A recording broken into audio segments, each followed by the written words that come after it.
Hi and welcome back to my channel. I'm in the middle of doing a series for the astrological energies of this coming month of October. Hopefully I'll be able to have these up before October. At least I hope before my birthday, the 2nd of October. But so anyway, these readings are I've been guided to see what the energies are, but to relating to your actual birth chart. So hopefully different things you might need to look out for while during the month of October for your chart. And this one is for Virgo rising. So we're going to tap into the same decks that I've been using for all of these rising sign readings so far, because that's what I've been guided to do. So we'll start with the Arcana of Astrology, get some messages from that. Then we'll move on to the astrology reading cards. So we're going to have like 4 astrology decks we'll be looking into. Then we're going to look into the Numinous Astro deck. And then after that we'll get some messages from the Star Code Astro deck. And then after we've looked into the astrology, we'll look into the numerology and see what messages you guys can get for from the numerology for the month of October for you. Then we'll get some messages from Notes from the Universe on Abundance, so some abundance messages. And then we'll end it with some guardian angel messages for you. So we'll see what comes through for you Virgo risers.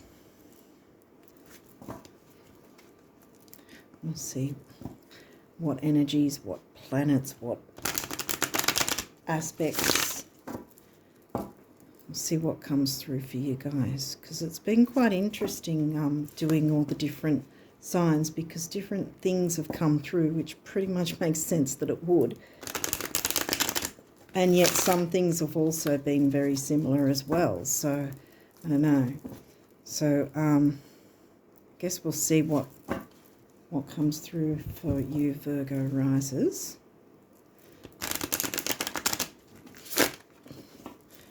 What you need to be aware of, what would help out, what would be helpful for you to know ahead of time for the month of October for you.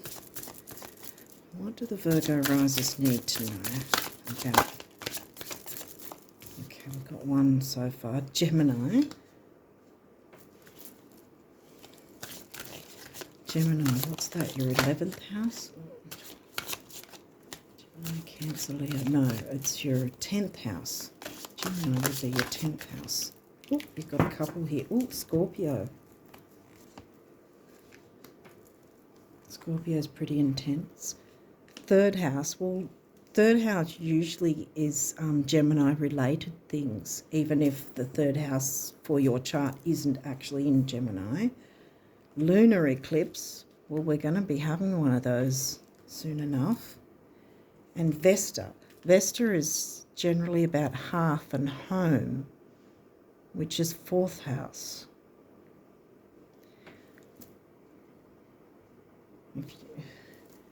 Virgo rising.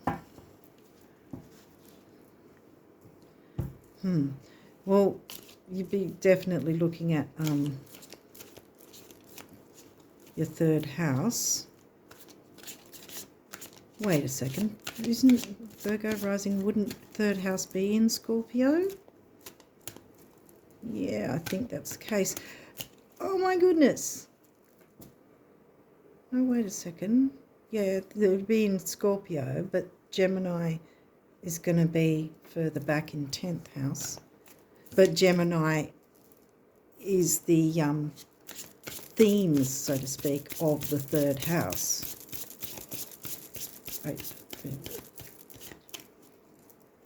Yeah. Oh, there's a couple more. I'm trying to calculate in my mind. If I've got 5th house, that's good, because 5th house is creativity, children, romance. And 2nd house is about money and self-worth and Taurus-related themes, even if your 2nd house isn't in Taurus, which it won't be, because it'll be in Libra. Did we get Venus? No, not yet. Okay, so we'll might have a bit of a read from the guidebook about the lunar eclipse. So we've opened up to Libra. That's interesting. Planets.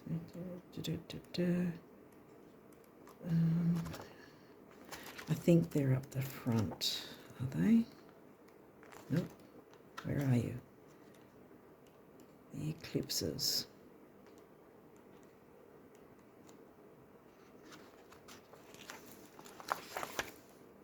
Oh, here we go. Lunar eclipse. The lunar eclipse occurs when the moon moves behind the earth and ends up in its shadow. It may seem strange that something in a shadow can be known as the illuminator, but that is because this event only takes place during a full moon. Aha. That's giving me an idea that's, yeah. Well, yeah, we're going to be moving into eclipse season shortly. I don't know if that's going to be first a new moon eclipse or a full moon eclipse, but this is saying the lunar, so it's the full moon eclipse that you'll be needing to look out for by the looks of it. A lunar eclipse carries the same message as a regular full moon, but intensified. Truths that we may not be ready to see are going to come to light. Okay. Well, Vesta's about home and hearth. Scorpio is Pluto energy, secrets revealed. There could be some secret revealed that's going to help you out. 5th house, we'll look into it more and see what else comes through. For the Virgo rising people, what other messages can we get for the Virgo risers about this lunar eclipse and the Vesta home hearth? 2nd and 3rd house are playing a part. Virgo risers, what do they need to know? Oh, 2nd house again. I'll read this one because it's got a bit of writing, but I don't. The camera hasn't been working so great, so I don't know if you can see it. Your assets, finances, and the things that you value. And again, I think this came through with the Leo reading. This one, this particular card.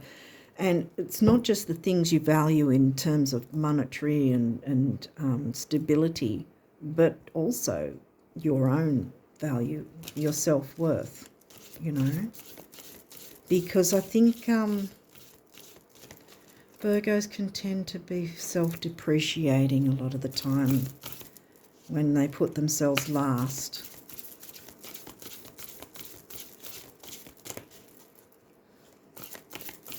I have a stellium in Virgo, so I kind of know this energy. I'm not Virgo, I don't have Virgo rising, but I've got a stellium in Virgo, and yeah. Scorpio, boom. Well, look, there's Scorpio again. 2nd and 3rd house are definitely playing a part. I mean, fifth house has come through, but so far it's the only one representing the fifth house. Gemini is about communication.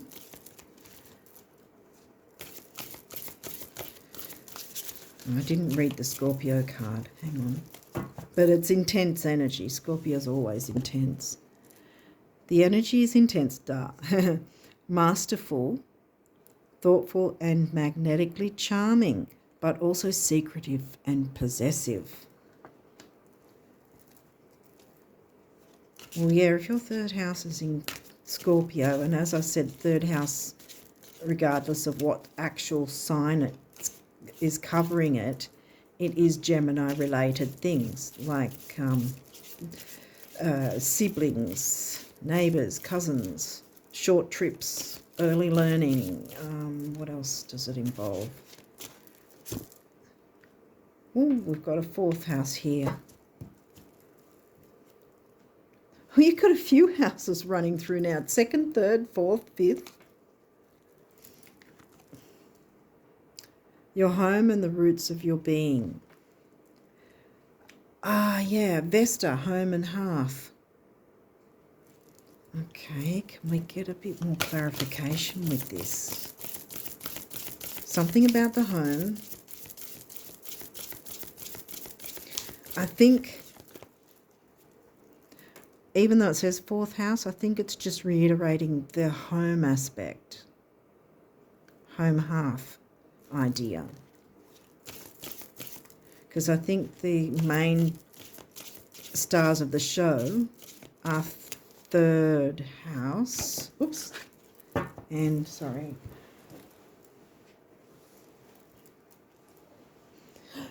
Eighth house. Yeah, see, okay, yeah, see, Scorpio. See, Scorpio also is the energy of the eighth house, the plutonic energy of the eighth house. So it's kind of no surprise that this eighth house card has come through, because it kind of signifies Scorpio energy anyway. And that's come through 3 times now. So we have third house in Scorpio, Scorpio, eighth house. I don't know if it's... because the eighth house is generally opposite the second house, and that's come through twice as well. But there hasn't been anything about oppositions yet. We'll move on to the next deck and see what else, what other messages want to come through for you, Virgo risers. Because, I mean, the Scorpio energy can be pretty intense, but let's see. Because, I mean, a full moon, well, we already read about the lunar eclipse. Full moons can be intense, and the full moon eclipse is even more intense because it's like it's on steroids. Okay, this one's sticking out. Virgo, well, Virgo rising, makes sense. The Alchemist, methodical, aligned. Well, you guys already know all this. Methodical, aligned, ritualistic, efficient, insightful, healthy, dutiful, discerning, witchy. Subtle, pure, refined, accurate, solitary, curatorial, critical, nervous, perfectionist. Yeah, perfectionism. Critical often comes out as self-criticism, which is not going to be helpful.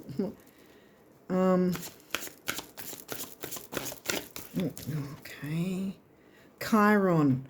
Ooh, the wounded healer.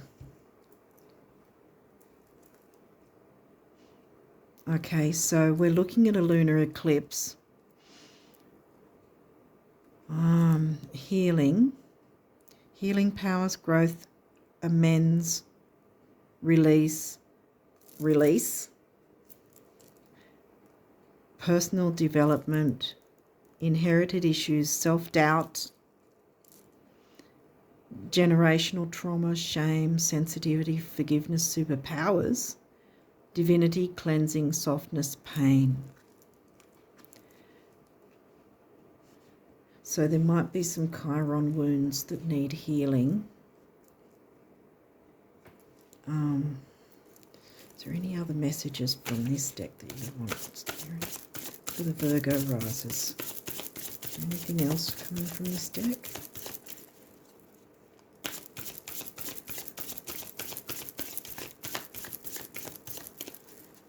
No, I think that we're done with that deck. So we'll move on to this one. Okay, so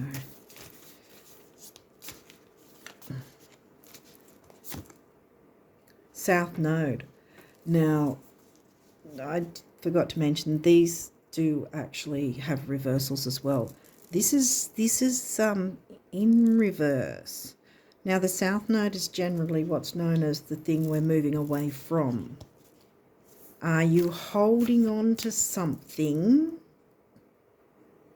intense, like the clinging on, intensity, to the wounds instead of working through them, the Chiron wounds of the past? Oh, okay, this one wanted to come. Dignified, strength.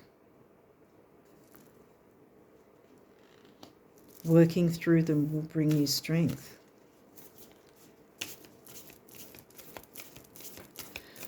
Because that's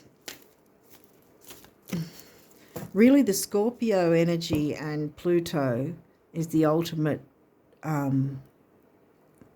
letting go energy, because Pluto just goes, it's plutonic. I mean, Uranus is probably more, but Pluto will reveal the secrets, will reveal the yuck, and it's not always comfortable or pleasant, Chiron, but it needs healing. Okay, it looks like, yeah, this is kind of intense for you. I'm sorry about this, but I'm not in a way, because the healing needs to take place so that you can move forward and feel free within yourself. And Virgos, like I said, I've got a stellium. Virgos tend to be very self-depreciating and putting everyone else first. And we're lucky if we put ourselves last even, you know. Often we don't even put ourselves anywhere. It's everyone else ahead of us that we do this to ourselves. But yeah, I think that the way forward for you is that you're going to have to work through that, and it's going to be around the full moon eclipse. I can't remember when that is, but not sure if that's actually... See, the thing is, even if the full moon eclipse isn't actually happening in October, whether a new moon or full moon eclipse time, it's usually at least 3 months either side of the actual eclipse when it actually happens that you feel the energies, that the energies of that particular eclipse will happen. I think an earlier reading I did had some eclipse energy as well. And I think I said in that reading as well that, for instance, I had the effects of a full moon eclipse a few years back, where I think it was the actual eclipse happened either in June or July, but it wasn't until mid-August when it just suddenly hit me.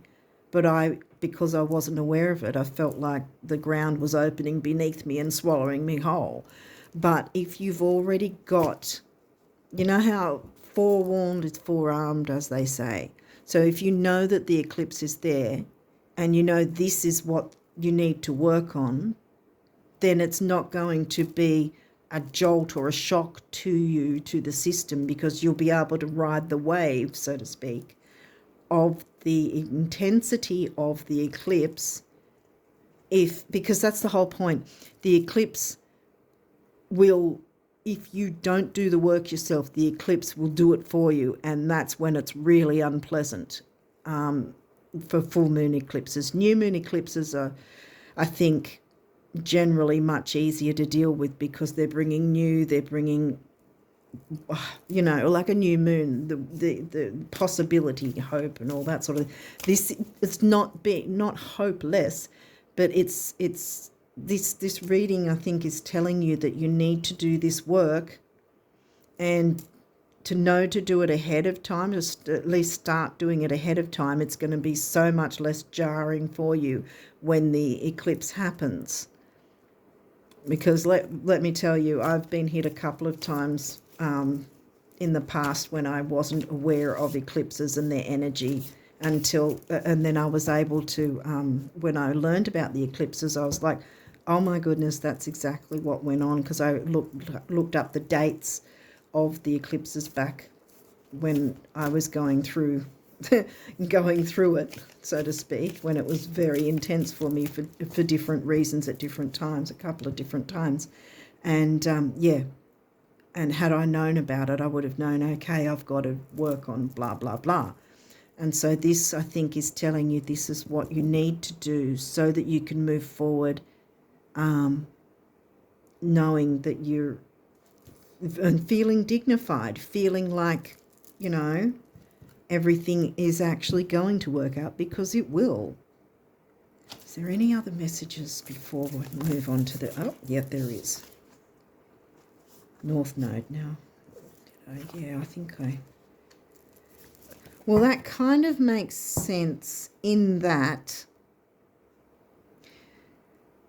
until you turn this guy around to deal with the North Node instead of the South Node, instead of holding it all in, past pain is never pleasant to hold in and, hang on to. You need to release it. You need to let it go. And then you can turn this North Node around this way and move towards your calling, your true north.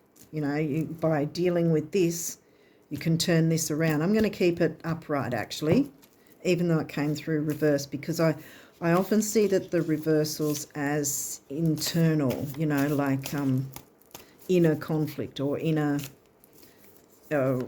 depending on what it is. It's more personal, more internal, rather than what's happening externally. And this is particularly an internal kind of reading, I think. But yeah, because we can't move forward when we're stuck in reverse. I often say that, we can't move forward when we've got a ball and chain holding us back, So the full moons in general are a time for releasing and letting go. And because you've got the lunar eclipse hitting you there, I think that's the biggest thing you need to concentrate on through the month of October, is working on whether or not you working on your Chiron issues.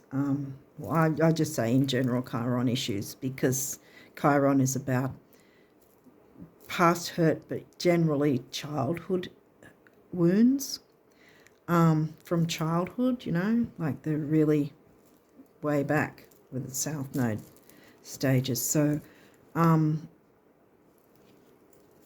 yeah, I think that's going to be your focus. That's going to need to be your focus. And by dealing with that, when that lunar eclipse does actually rock up, then you're going to already be prepared, and it's not going to be jarring for you, because you're going to have that North Node turned around so that it's going to be to your future, North Node future, what you're needing to move towards, and you'll feel strength and dignified because you dealt with this that was holding you back. Yeah. Oh, wow, this is an intense reading. Sorry, guys, but in a way I'm not, because this is the whole point. If you know the kind of energies and the things you need to perhaps keep in mind and work through, work on, or be aware of, then it's much better than just suddenly being hit by an eclipse and going, oh, what's happening? I don't know why this is happening.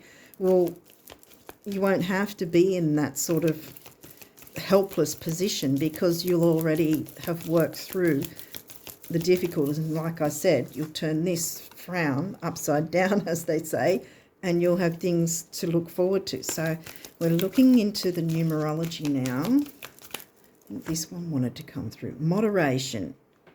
Yeah. Working on healing through your wounds is not something that's going to happen quickly and fast. I think that's the same. Beginnings. New beginnings. See? Right. Yeah. I think you're the first ones that have actually got more than one numerology card. Is there any other numerology messages for the Virgo risers?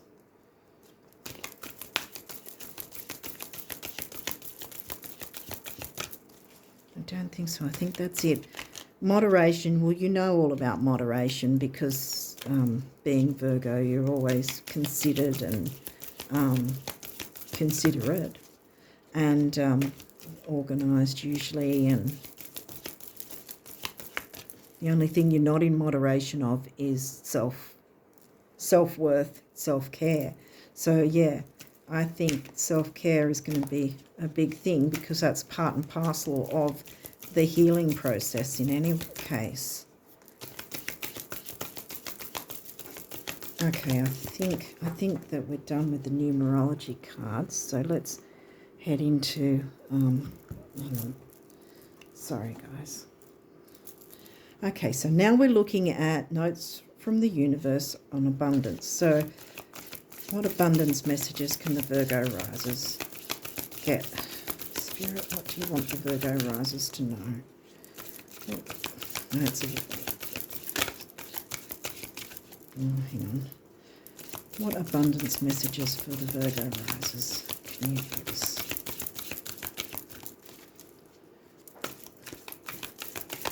Virgo rising abundance messages.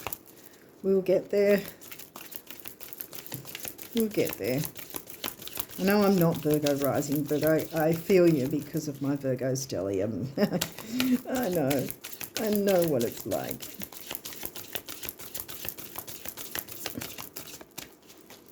Oops, here we go. We have this. That looks earthy. If more people knew how admired they already are, they'd be even more admirable. Same for knowing how cool, fun, healthy, wealthy, and wise they already are. And zippy. In admiration, the universe. That came through for someone else, for another sign. Can't remember which one previously. I want some more abundance messages for the poor little Virgos that are going through it. They're having a bit of a time. What abundance messages, more abundance messages can you give the Virgo risers? Spirit, we've got this.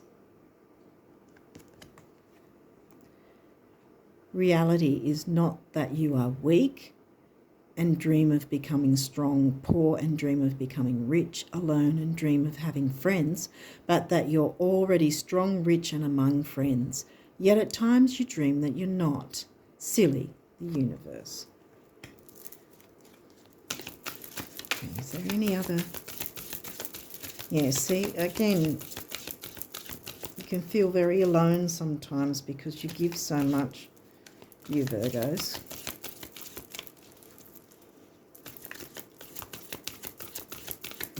But I think October is when you should make time for you, and this guy's sticking out here. What does this one say? Have you wondered if, when you just close your eyes, take a few minutes and redirect your thinking? Yeah. The monsters might shrink, the grins might grow, and the floodgates might begin trembling again. Try it, except when driving the universe. Wonder if we can get one more universe message for you, Virgo rising. Is there any more messages for abundance? Any other abundance messages for the Virgo risers? Can you get any more abundance messages for the Virgo risers? This one looks like it wants to come through. The secret to getting rich is knowing that you already are and then acting like it. Do tell me who manages your assets and those gems. Are they real? See you in Cannes? The universe.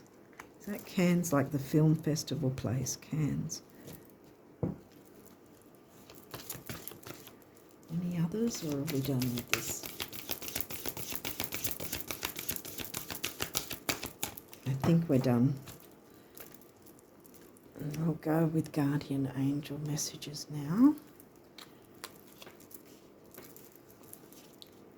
What messages from the guardian? Oh, I've got one flipping over straight away. Positive outcome. There you go. At this very moment, you are sowing the seeds of your future through your thoughts, feelings, beliefs, and attitudes. Whether through love, fear, or indifference, you are always creating something. So remember to keep your thoughts, beliefs, and attitudes positive, and you will create a positive outcome. Yeah. So you've got a lot to look forward to once you deal with this pain. At least starting to work on it is going to make a big difference. It really will. Whether or not you need actual professional counselling to maybe look into, that might be a thing as well. But in any case, doing your best to work through it is a start. Prayer. Dear guardian angel, help me to be flexible in my attitudes and beliefs. We've got that again. Help me not to fear the transient nature of life. Help me to remember the eternal light which emanates from my soul and the eternal light which emanates from the heart of every living thing. Help me to remember that I am eternally guided and loved by God and all of creation. Any other guardian angel messages for the Virgo risers? Can I get any other messages for the Virgo risers?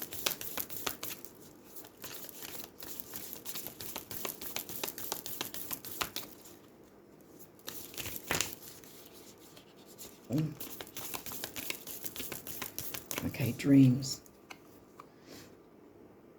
This is a wondrous time of healing, Chiron, healing, and positive transformation. Yes, with Pluto is the Phoenix rising. And Pluto is the one that governs Scorpio in the 8th house. Positive transformation. Embrace life each moment and keep focused on your dreams. Retain the purity of your vision and you will draw success to you. All you ever wished for, even that which seemed a distant dream, is about to manifest. Well, boom, I think that we've got our answer there. So even though it seems like it might be a bit tough, knowing ahead of time the energies and what you need to work through is going to be helpful for when the full moon eclipse happens. And like I said, if you've already started the work, that's what the eclipse is wanting to do for you anyway. So it's kind of, if it doesn't sound strange, it's kind of going to make the eclipse happy. So it's going to work in your favour because you've got new beginnings coming. You've got a lot of things to, and your dreams are going to manifest, the dreams you want to have. So, you know, the dreams you've got that you want to bring to fruition, into being. So you've got a lot to look forward to. It's just you've got to work through this difficult phase first, get rid of the gunky business, which is what Pluto wants happening in the Scorpio energy in 8th house. It's all Pluto, 8th house Scorpio, that sort of thing, even though your 8th house will have a different sign and so on and so forth. But that's the energy you're working with and through. So Pluto can help you to be the Phoenix rising, new beginnings, things to look forward to. So yeah, I think it's gonna be fine. It's gonna work out fine. Just remember that the South Node, you've got to work through this to get your South Node bye-bye and turn this back around as the North Node that you're moving towards, because your dreams are going to manifest and you've got nothing to fear. So I wish you all the best, and thank you for watching. See you next time. Bye.